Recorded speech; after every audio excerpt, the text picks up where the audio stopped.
The following is a presentation of the Pro Wrestling Report. Informative, entertaining, and real since 1998. 5, 4, 3, 2, 1. To scratch and major itch. So enjoy your fruity pebbles, you yabba dabba bitch. They're killing! And CM Punk, and I am the voice of the voiceless. Be the man. You gotta beat the man. Woo woo woo. You know it. I got okey doke by little Jimmy. Live from the Pro Wrestling Report studios in Milwaukee, Wisconsin. This is Monday Night Meltdown with your hosts, Damian Nelson and David Hero. I'm proud to say we're doing things the Vince McMahon way. That's the bottom line. What? Cause Stone Cold said so. Bringing you all the latest news and views from professional wrestling. Monday Night Meltdown is on the air. Welcome, ladies and gentlemen, to the Pro Wrestling Report Monday Night Meltdown. We're live on Monday night, January 14, 2013. Thank you so much for joining us wherever you are all over the world. Damian Nelson here along with David Hero and Matthew Thomas, coming off the heels of the 20th anniversary episode of Monday Night Raw. So much to get to tonight, ladies and gentlemen. Thank you so much for joining us here live on Blog Talk Radio. I want to remind you all to follow us on Twitter. Our Twitter username is @PWRShow, @PWRShow on Twitter, where the tweets just went out asking you to rate tonight's edition of WWE Raw. Does it deserve a passing grade or a failing grade? We also welcome everybody discussing this broadcast right now here live in the chat room on Blog Talk Radio. So much to get to tonight, including a huge announcement as it pertains to the Pro Wrestling Report and our events in New York as part of WrestleMania weekend. Well, tonight, Raw, 20 years in celebration. Vince McMahon opens the show. Wade Barrett gets a big rub. Dr. Shelby is back. Caitlyn is a new Divas Champion. Ric Flair, the Nature Boy, is a guest on Miz TV. JR is back, and we get a rock concert. But first, ladies and gentlemen, David and Matthew, let's talk about how Raw ended tonight. And it was the return of The Rock. It was the Rock concert. It was a bit brief, but it ended with a pull-apart between him and the man who calls himself God, CM Punk. David Hero, you were very vocal on last Friday's edition, the Pro Wrestling Report Extra, and last Saturday's edition of Primetime. Did tonight do anything different from you as far as your perspective, on both CM Punk and or The Rock in the Rock concert? As far as the Rock concert goes, I don't think it really helped CM Punk at all, just except the fact that he wasn't afraid, that he didn't back down from The Rock at the end. But I really thought that The Rock was going to get a receipt from Punk tonight. I figured it'd be a go to sleep to end the Rock concert, which is kind of what they needed to do, and they didn't do it. I don't know. This is taking a whole new life of its own as far as I'm concerned. All right. Well, Matthew, your thoughts on the Rock concert tonight and the way it ended between he and CM Punk? I was entertained, and to put it quite simply, I was entertained by the whole segment. It wasn't a fierce promo battle that necessarily did anything to make me want to call up my cable provider 2 weeks before the Royal Rumble and order the pay-per-view, but it was an entertaining segment. I liked the pull-apart, and that's one thing with The Rock when he is back.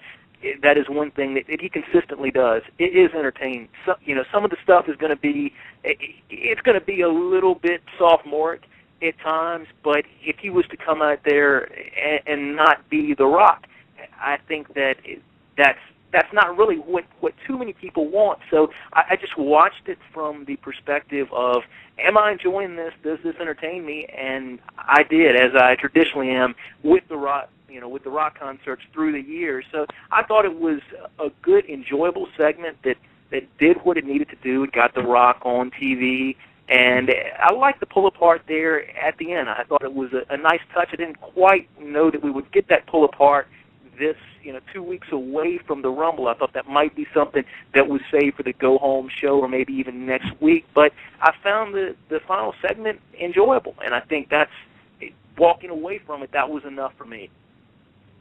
You know what's interesting is that clearly the focus going into the Royal Rumble is not necessarily a Royal Rumble match itself, but the main event, which is going to be The Rock versus John Cena. Now, I'm sorry, CM Punk. I always do that for some reason. CM Punk talked about The Rock tonight. Obviously, The Rock talked about CM Punk, a little less so than he talked about Vicky Guerrero and Paul Heyman.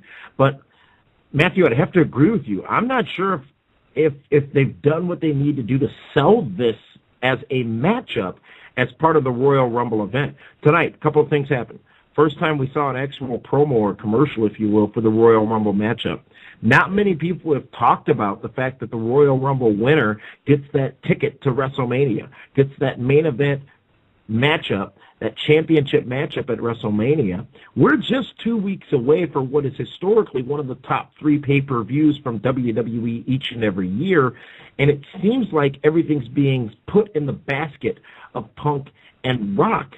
And I'm just not sure if there's enough investment from the audience to get what they need as far as buys go for this pay-per-view and to get the buzz that a match like this should be generating. David Hero, what would you attribute that to? What's missing from this build to Rock and CM Punk coming up in just 2 weeks from Phoenix at the Royal Rumble?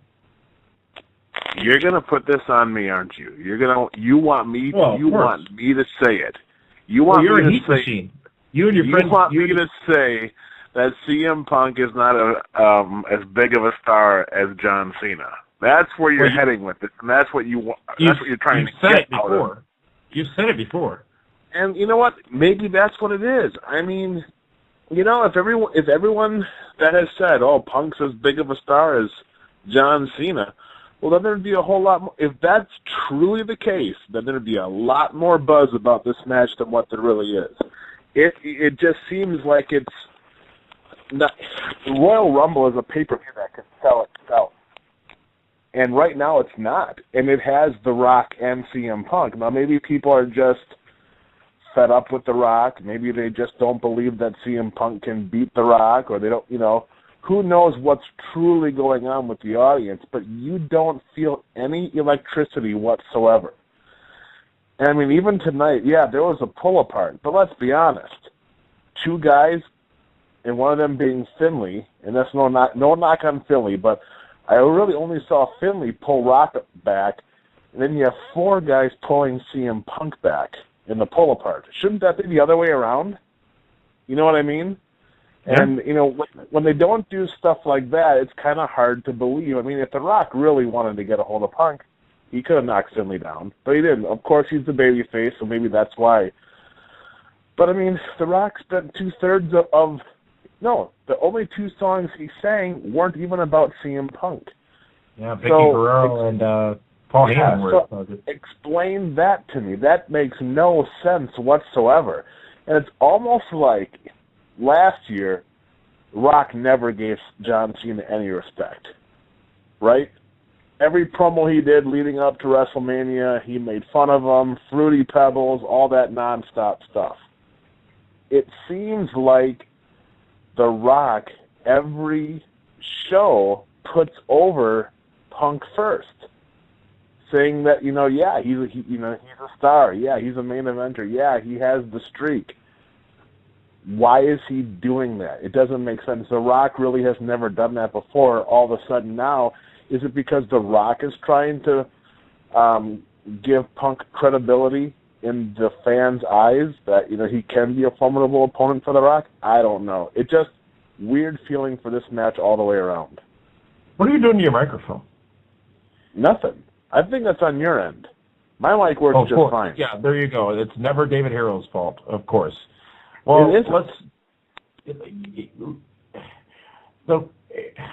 they got 2 weeks, Matthew. What do they need to do in these 2 weeks to get people like you, people like David, people like me, fans out there all over the world to vote in favor of ordering this pay-per-view? What do they need to do to get people to buy into and to order the Royal Rumble when the matches are set? We got an announcement of the Tag Team Championship matchup tonight where Cody Rhodes and Damian Sandow will defeat Team Hell No and become the new Tag Team Champions. We've got the matchup on the Raw side of things. Obviously, it is Punk versus Rock, and then we've got the Rumble. So they can announce a few more matches, but beyond that, what what do you feel they need to do to make this Rumble a must-see event? What I think they're missing with their main event right now with Punk and with Rock is that personal aspect that we had last year with Cena and Rock, because that feud, that match was about these two guys not liking each other. What they've done with Rock and Punk for this is Rock is basically facing Punk kind of on a technicality because he is the WWE Champion. That's what he announced on Raw 1000, that he would face the WWE Champion at the Royal Rumble. So that, I think when you look at it, that is one thing that is missing from this. Kind of what David was talking on, too, is there doesn't seem to be a lot of animosity, at least on the Rock's end, towards Punk. And I think in order to get that investment from the audience going into 2 Sundays from now, you got to give it a little bit more of that element that these two guys genuinely do not like each other. Yeah. It seems very playful right now. It doesn't seem as real as it seemed with Cena and Rock as it does with Punk and Rock. But the other issue, and one that you talked about recently, David Hero, is the treatment of Ryback, or how Ryback, as you said this past Saturday night on primetime television, was being made to look like an idiot. Well, tonight he did address the situation of the Shield, and seemingly going forward, it's going to be more about Ryback and the Shield than anything with CM Punk. Well, they have to, because right now Punk is pretty busy with the most electrifying man in sports entertainment. And how about Ryback kind of waiting for his pals to help out with Randy Orton and Sheamus, finally making it make sense that Ryback just doesn't run into the wall head first without wearing a helmet. So finally pointing him in the right direction. But, let's rewind for a second, go back to Punk. They did a nice job of having Punk make Brodus Clay tap, a guy that is almost twice the size of Punk. They're establishing Punk now as a guy that can beat people more, that are far larger than he is. Well, let's not lose sight of the fact that we got some great wrestling tonight, including a tremendous steel cage matchup between Dolph Ziggler and John Cena. You know what? I've been a fan of Dolph Ziggler for a very long time. He is, of course, on the short list of endorsed talents in professional wrestling. But damn, did he show up tonight? And did John Cena show up tonight? And did Big E Langston and AJ perform very well in their roles in that matchup?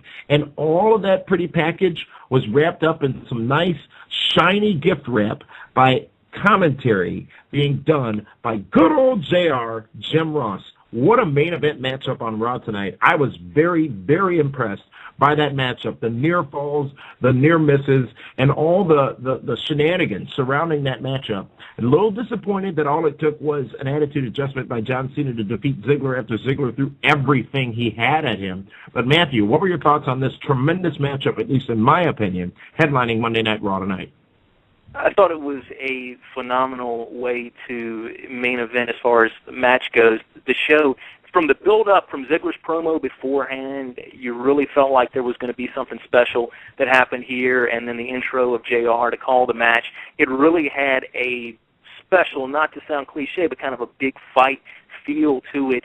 And the shots you mentioned, Damien, of AJ outside the ring, of Big E, it really, even though there was interference on Big E's part on multiple occasions, it kind of gave the visual that Ziggler's in there kind of doing it by himself. And that's another reason I was a little surprised at the ending. And I tend not to get too obsessed with wins, losses, that type of thing. But on a special show like this, on a milestone Raw, the 20th anniversary, it felt like the perfect opportunity, especially with all the interference there at the ending, to have Ziggler go over and pull out a victory over Cena. And I was very surprised that it did end the way it did. Yeah, you talk about this being the 20th anniversary of WWE Raw, and several big things happened that we still have yet to talk about, including a brand new Divas Champion occurring tonight, and an announcement of the first inductee into the WWE Hall of Fame, in addition to the announcement of the first inductee into the Pro Wrestling Report Hall of Fame, which more details on that in a minute. But a lot of people were expecting a lot tonight. While we did get Ric Flair on Miz TV, and how about that, Ric Flair interacting with Antonio Cesaro and The Miz, we'll talk about that in a bit. But no Austin, no Undertaker, no Shawn Michaels, a lot of names that people were expecting tonight. Quite frankly, I don't know if I missed them, but has WWE set the stage of expectations for these anniversary or big Raws that we will see those talents? And it's been a very long time since we've seen Steve Austin in a WWE environment. David Harrell, did they set themselves up to fail tonight with what they were ultimately able to deliver, with this being the 20th anniversary of Monday Night Raw? They didn't promise any of those guys.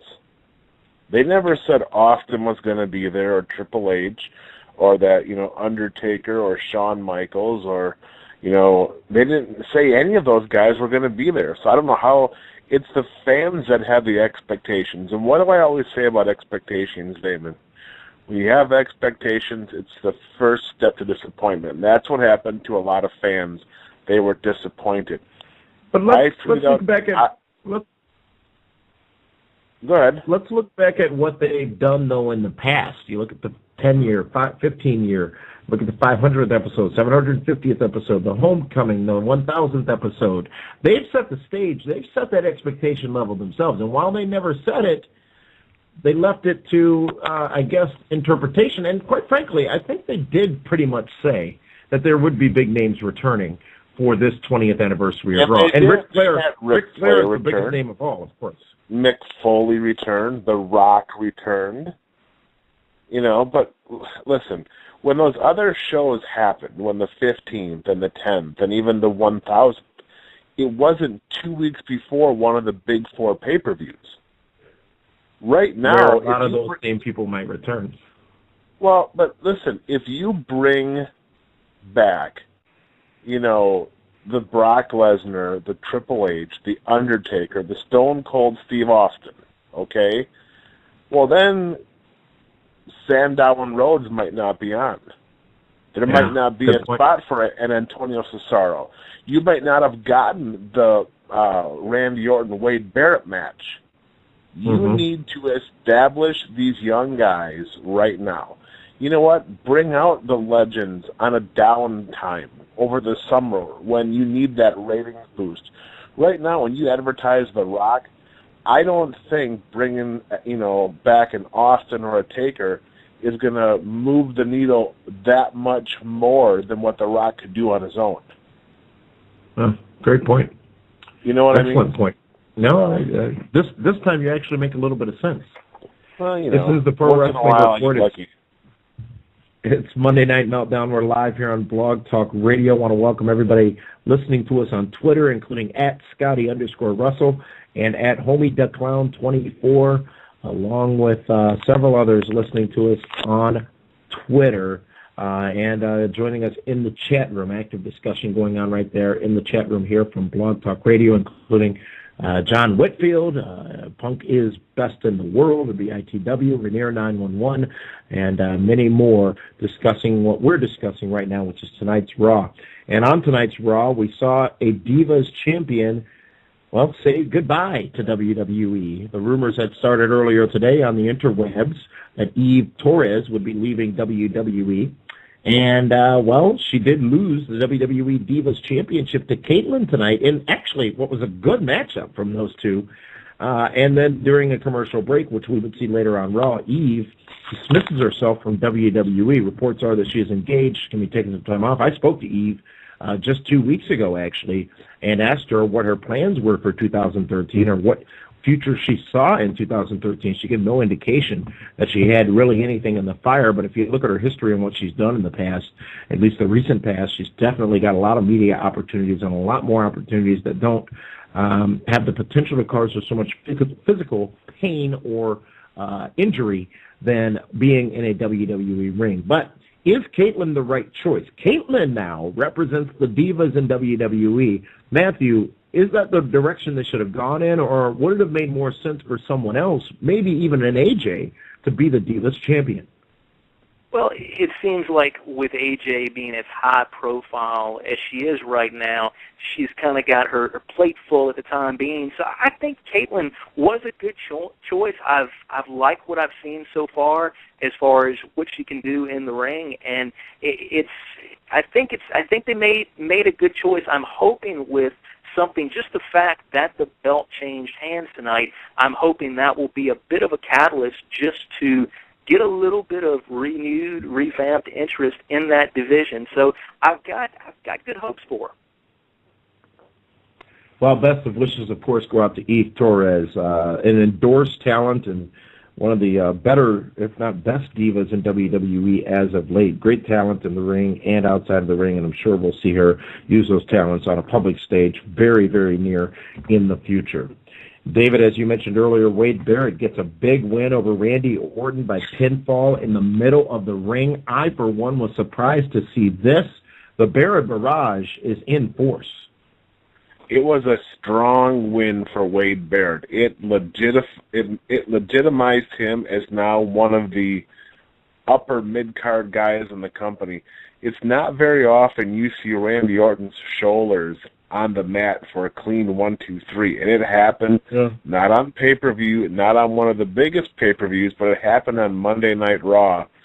Weird. As I was watching that match, I'm thinking, wow, that's Randy Orton, a guy who was neck and neck with John Cena 4 years ago, and look at how far his stock has dropped, where he's not even one of the top 5 guys in the company right now. You got to figure it's Cena, you go Punk, you got Ryback, you got Ziggler, you know, maybe Kane and Daniel Bryan are tied for number 5, and then, you know, and then maybe Cesaro, and then Barrett, and Orton's maybe a top 10 guy right now in the company. Mm-hmm. Well, much more happened on Raw tonight, including the announcement of Mick Foley going into the WWE Hall of Fame. That would lead to an attack by the Shield and a save by Ryback, Randy Orton, Sheamus, and more. Well, it was no secret that Mick Foley was going to be inducted because that news got leaked by the New York Post over the weekend, which was then announced by WWE on their website as well. Was that the reason, though, David Hero, that we saw Mick Foley get the treatment that he got tonight, which I think was cleaned up by the time him and The Rock interacted backstage? You know, it was weird. I mean, but, you know, that's how it's always worked out for Mick. It seems like whenever he's about to get something great, there's always something about it that just doesn't feel right. I mean, you know, he's even made the comment himself, all of his world title reigns was a combined 28 days, and then he comes out to, you know, get the men. He didn't even get a video package. You know what I mean? I mean, every Hall of Fame induction, they always show like the video package with, you know, the cool narration and everything. He didn't get that. He didn't get anything. So it was just really, really weird that they bring out Mick and then make the hardcore legend, the hardcore icon, almost cowardly, running away.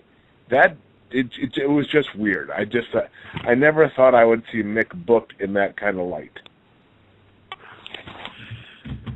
Kane took on Damian Sandow. Kane somehow or another sneaks a victory out of that matchup. CM Punk gets a matchup with Brodus Clay. Punk wins that match, which leads into a little bit of a promo on The Rock. Sheamus in an over-the-top rope challenge over 3MB. Daniel Bryan beats I forget who, but the talent he wrestled tapped out. Dolph Ziggler versus Cena. We talked about that in the cage match. And then Ric Flair back on the 20th anniversary of Raw. You know, here's my question, Matthew. If this weren't the 20th anniversary of Raw, and if it didn't get a week and a half of hype like it did as such, this, from my standpoint, it was still a good Raw. And really, if you look at the wrestling and you look at the further forward advancement of storylines and whatnot, I thought it was a satisfactory addition. But to the question I asked David earlier, was this overhyped? Were the expectations too high? Where the greatness that was Raw tonight will be ultimately overlooked by the fans? I think David hit the nail on the head earlier. 2 weeks out from the Royal Rumble, I think they did a very good job of still getting those nostalgia moments in there with the video packages, but at the same time keeping it current and advancing the storylines. Had this been something like they had done with Raw 1000 in the summer or prior to one of these smaller non-Big Four pay-per-views, I think we may have seen a little bit more of that nostalgia feel to the show. But for what it was, I think they did a good job of balancing the Raw, making it feel important as far as the advancement of storylines go, but yet at the same time getting those callbacks, getting those packages to kind of rewind on the history of Raw. So for me, and I went into it with no huge expectations. I knew it was going to be a special show, and I think that's one thing, too, that whether it be this or whether it be the holiday shows, I think it might not be a bad idea for WWE with 3-hour Raws now. If you can once a month or so have a special, somewhat themed show. To me, tonight did not feel like a typical 3-hour Raw. It felt like it had that element of specialness to it. So the 3 hours went by a lot quicker than they typically do, and I think if that's a formula that they can continue once a month or so to add a little bit of air of specialness to Raw, I think it might not be a bad way to proceed in the future. Great point, well made, and a good episode of WWE Raw tonight. But there was also some very big news that we were pleased to release tonight involving our events in New York City as part of WrestleMania weekend. We're going to have all the details on that when we come back after this short timeout. But while we're on this break, continue the conversation in the chat room here on Blog Talk Radio. And remember, retweet your thoughts, rather, on whether or not WWE Raw deserves a passing or failing grade tonight. Overall show, not just portions of it.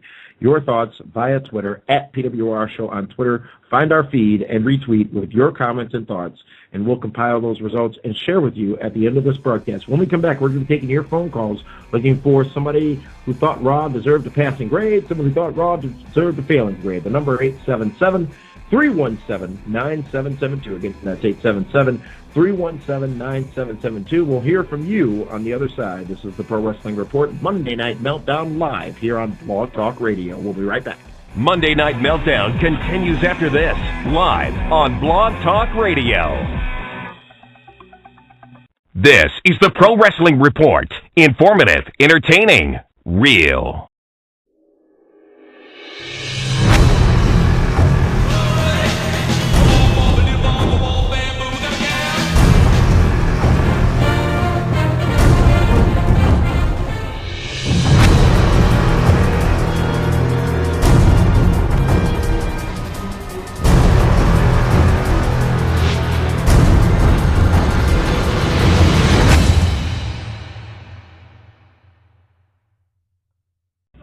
Covering pro wrestling like no other, this is Monday Night Meltdown live on Blog Talk Radio. Welcome back, ladies and gentlemen, to the Pro Wrestling Report, Monday Night Meltdown here on Blog Talk Radio, one of the top sports shows on all of Blog Talk Radio. Damian Nelson here along with David Hero. And it's almost time to go in the phone zone. But before we do that, David Hero, big announcement, major announcement for the Pro Wrestling Report tonight. And we are pleased to announce that we are kicking off our weekend of festivities as part of WrestleMania weekend in New York City, in Manhattan, with a bang. Tonight, announced, was the creation of the Pro Wrestling Report Hall of Fame. Now, 4 years ago, we began the issuance of Lifetime Achievement Awards to legends in this business, the first of which going to Bobby the Brain Heenan. He was then followed by Mean Gene Okerlund, Axe and Smash or Demolition, and just this past year, Kevin Nash. Well, you know about the Shenanigans Party we're going to be hosting on Saturday night in New York in Times Square, right across the street from Madison Square Garden, a little bit of an after party, if you will. Well, now on Friday night at the Hotel Pennsylvania, It is the Hall of Fame induction ceremony, the Pro Wrestling Report Hall of Fame, which is about respect. There's absolutely no politics in this Hall of Fame, ladies and gentlemen, which is why when you hear the entire list of names of inductees for the 2013 class, you will know that this is about nothing but respect.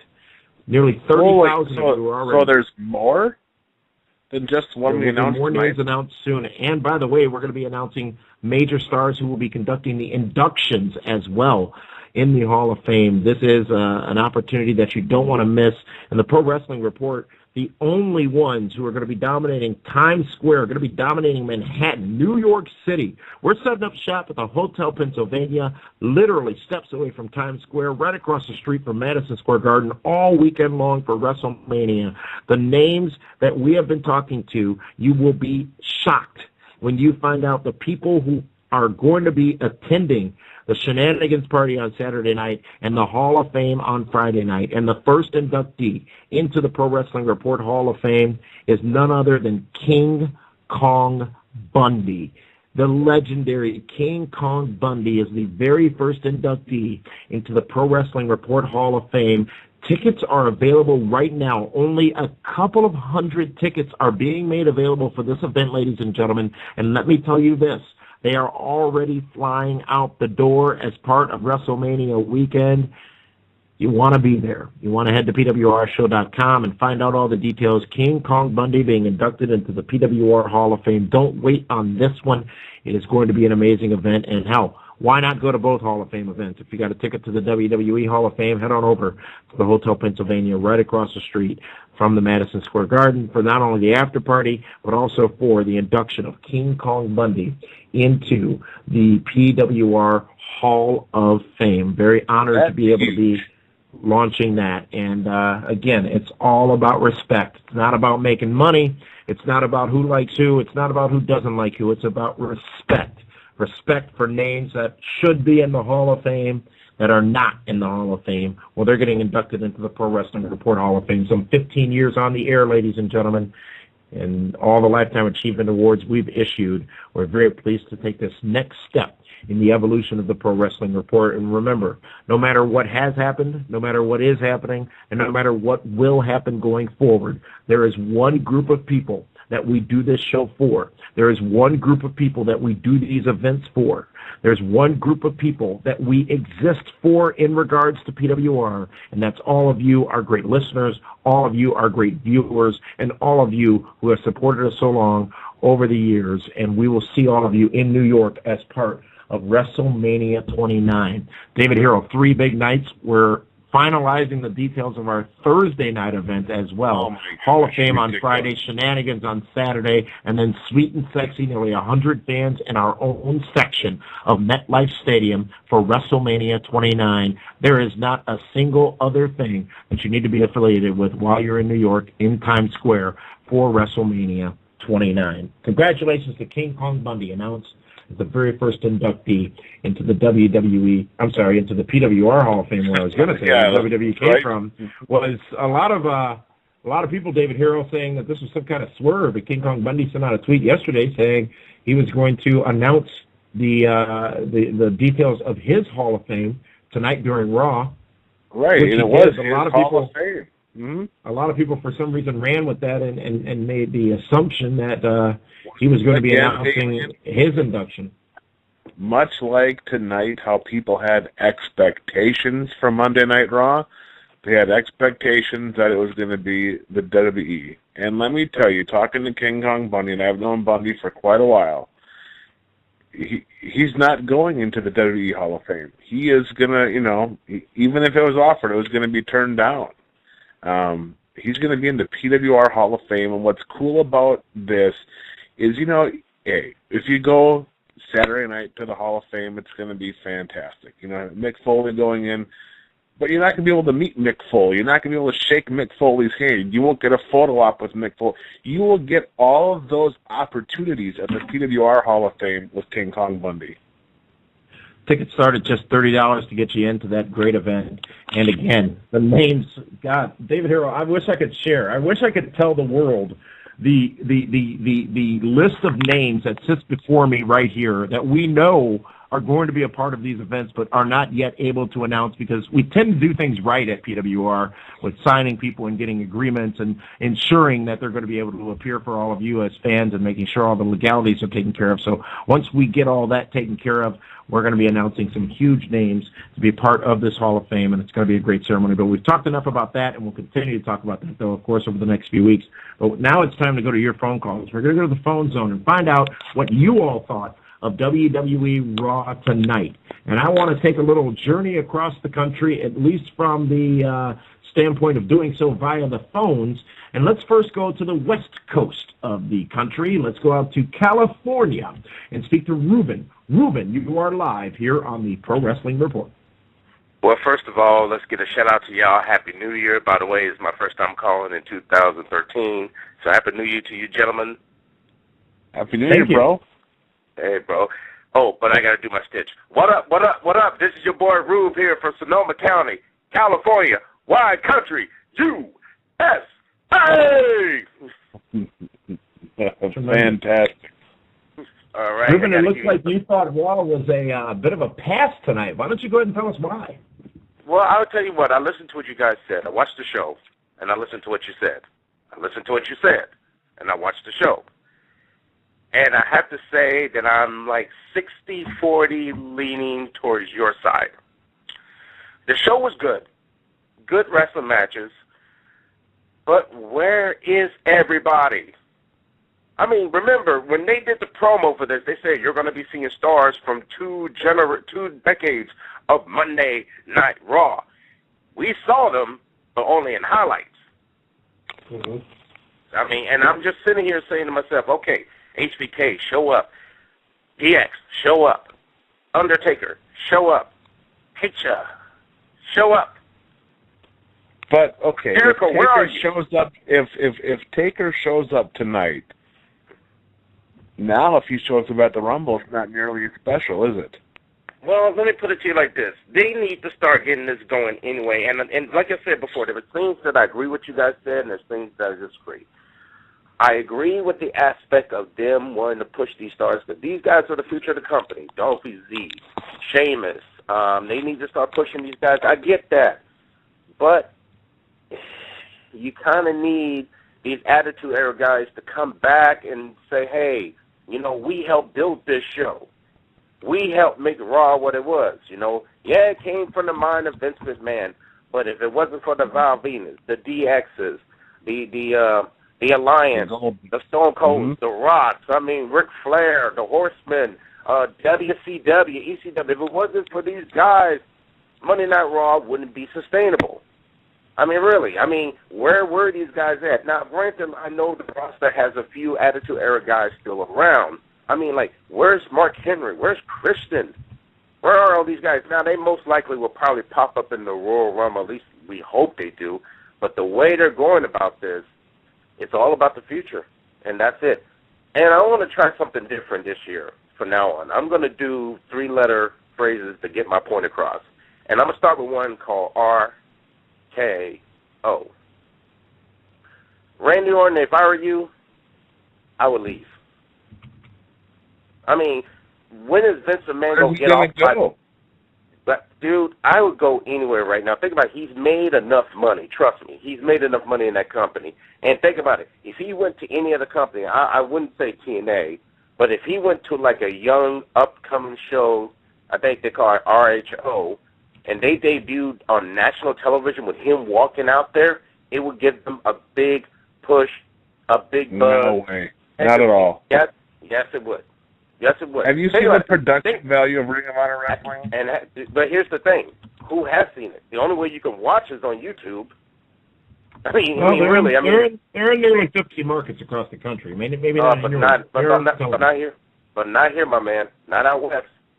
Wait. Okay. So, Ruben, now, just to make sure I'm following you here.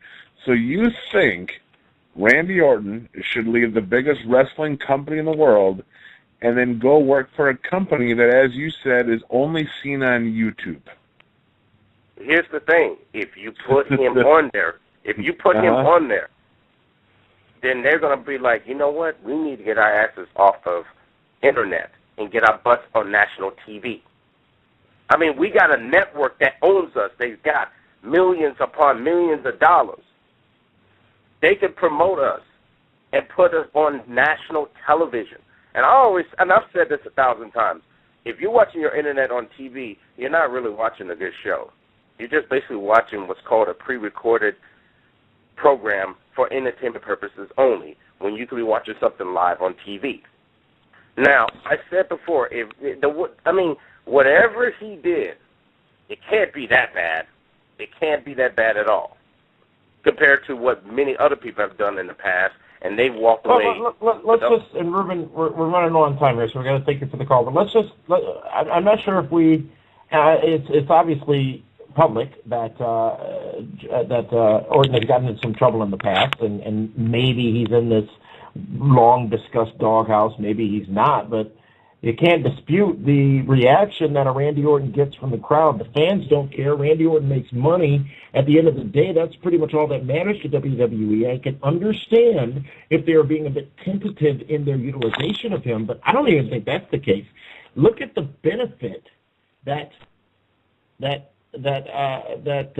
Wade Barrett got out of this tonight. He could have gone out there and beat on many other people. But the fact that he beat Randy Orton clean, 1, 2, 3, center of the ring, puts Wade Barrett in a much better place and did absolutely no damage to Randy Orton. When he comes out on SmackDown on Friday, he's going to get the same amount of respect and admiration from the fans as he did tonight. So, given that, I think that's exactly what they needed to do. And we'll see what happens with Orton going forward. But Ruben, thank you very much for that discussion, and thank you very much for those thought-provoking comments. I want to move on to our next caller now. Our next caller comes to us from, let's go down to Orlando, Florida. We went to the West Coast. Let's go to somewhat the East Coast right now, even though Orlando's in the middle of the state, but that's as close as we're going to get tonight. Let's go to Glenn. Glenn, you're live here on the Pro Wrestling Report, and you thought tonight's Raw deserves a failing grade. Tell us why. Just because of one factor, the hype. Okay, a week and a half of hype? What did you expect? Let me back it up real quick. I don't think the hype is a problem from the fans. Let me bring up 3 shows from Raw history. Raw Homecoming, Raw 15th Anniversary, and Raw 1000. Those 3 shows had more stars on those 3 shows, and they were promoted like this show. And that's what made them so much more special. If you have stars, doesn't matter if they're, they could be announcing if they wanted to. They could be, doing promos in the back. If you have these stars on TV, no matter what they are, like Mae Young giving birth, even though that was one of the most stupidest segments I've ever seen, still has that factor of, wow, they're back. Valid point. Here's my argument, though. Everyone tells me that CM Punk is a star. Everyone says that Dean Ambrose is a star, that Ryback is a star, that Dolph Ziggler is a star. Well, you guys all got your stars tonight, but see, it wasn't good enough. Everyone still wanted an Austin and a Taker, and there was plenty of stars on Raw tonight. But I guess they didn't have the megastars or the legends that everybody was hoping for.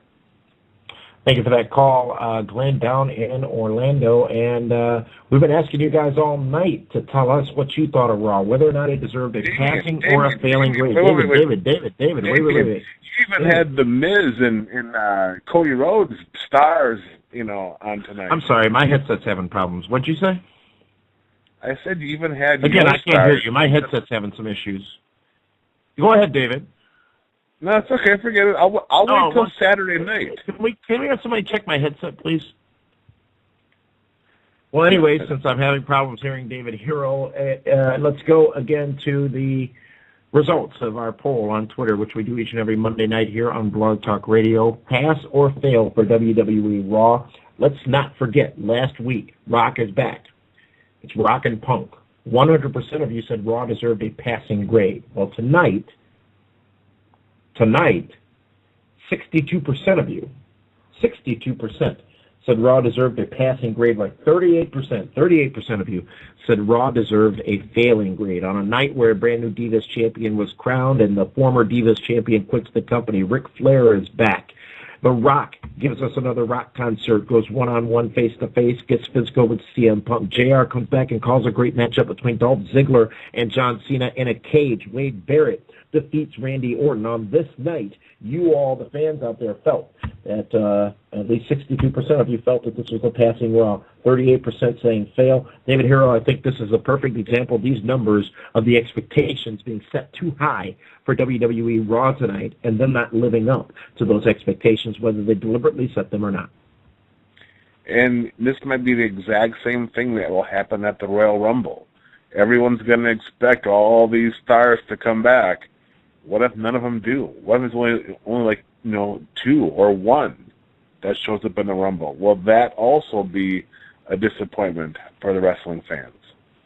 It's a great question, one that we will continue to discuss over the course of the next several weeks. Fans, don't forget the Pro Wrestling Report Hall of Fame ceremony, April 5th, 2013. It's about respect. And it happens in Manhattan, New York City, Hotel Pennsylvania, Friday night as part of PWR Weekend. Get the entire weekend package and all the details right now at PWRshow.com. Our very first inductee, the legendary King Kong Bundy. King Kong Bundy being inducted into his very first Wrestling Hall of Fame. Well-deserved for a very long time. The Pro Wrestling Report is making it happen as part of WrestleMania weekend. Thank you to all of you for joining us wherever you have dialed in from or listened from all over the world. Thank you to Matthew Thomas, David Hero, and the man they call Meathead behind the scenes. We'll see you again Thursday night right here on Blog Talk Radio for Sudden Impact Radio, and then Saturday for a brand new edition of the Pro Wrestling Report Prime Time. So long, everyone. This is the Pro Wrestling Report. Informative, entertaining, real.